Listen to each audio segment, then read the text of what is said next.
2 दिन पहले 19-20 का रात्रि शिकारीपाड़ा थाना अंतर्गत आमचुआ गांव में एक सूचना मिला है कि एक वृद्धा नानी और उसकी नतनी 2 लोगों का शव पड़ा हुआ है और अज्ञात द्वारा उनका हत्या किया गया है। ऐसा सूचना मिला, जिसके सूचना के आलोक में थाना प्रभारी शिकारीपाड़ा, एसडीपीओ सदर और रानेश्वर थाना प्रभारी और उपलब्ध बल के साथ क्षेत्र का वहाँ पर जांच किया गया, जहाँ 2 महिलाओं का शव पड़ा हुआ था। और छानबीन के क्रम में पता चला है कि उसके जो वृद्ध नानी थी, उसके सिर्फ बेटी थी, उसका जमाई था, और उसकी नातनी है, उसके भी कोई लड़का नहीं थे, तो वो भी जमाई रखी हुई थी।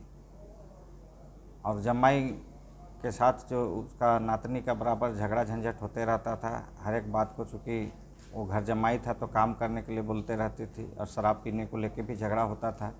अन्य छोटी मोटी बातों को लेके घर में कहा सुनी होती रहती थी, और उसको लगता था कि मेरा इज्जत नहीं कर रहा है लोग, और हमको अनावश्यक काम करवाता है और पैसा वैसा भी नहीं देता है।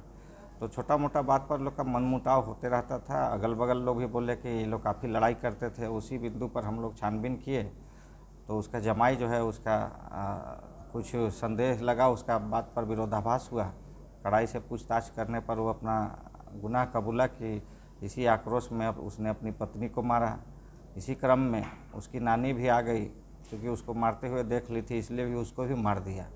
और इस प्रकार उस जो घटना में प्रयुक्त किया गया था, जो लाठी था वहीं पर रखा हुआ था, उस बरामद भी कर लिया गया।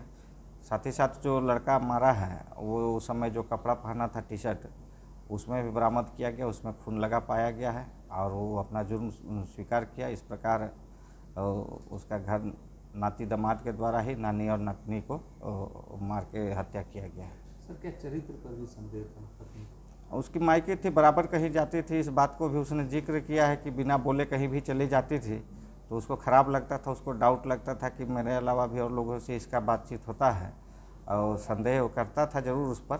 कुछ अंदरूनी लोग का बात में झगड़ा भी होता था, लेकिन बहुत से बातें मिला के उन लोग का आक्रोश था, इसी में मारा, जिसमें मर गई।